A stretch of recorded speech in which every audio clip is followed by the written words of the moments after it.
যে যখনই কোনো নারীর প্রতি কোনো খারাপ মানে মনোভাব জাগ্রত হবে, তখন সেই জায়গায় নিজের মেয়েটার কথা চিন্তা করতে, নিজের বোনটার কথা চিন্তা করতে, যে এই মেয়েটাও তো কারো না কারো বোন।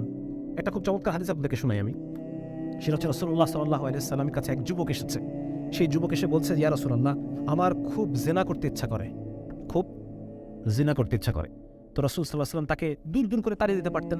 নবীজির আশেপাশে সাহাবীরা ছিলেন, তারা তাকে ট্রল করে তারপর হচ্ছে তাকে মেরে ধরে তাড়িয়ে দিতে পারতেন, কারণ সে একটা হারাম কাজ করতে চাচ্ছে, অনুমতি প্রার্থনা করছে।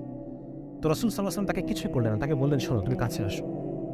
উনি বললেন যে, তুমি কি এটা পছন্দ করো যে তোমার মায়ের সাথে জিনা করা হোক? তখন সেই ছেলেটা বলল যে, না, এটা কিভাবে হবে, কখনো এটা হতে পারে না। তখন বলছে, তাহলে অন্য কেউ তো পছন্দ করে না যে তার তার মায়ের সাথে জিনা করা হোক। তার মানে এভাবে রাসূল সাল্লাল্লাহু আলাইহি ওয়াসাল্লাম পরে মা, বোন, খালা, ফুপু, বলে যে তুমি কি চাও যে তোমার ফুপুর সাথে জিনা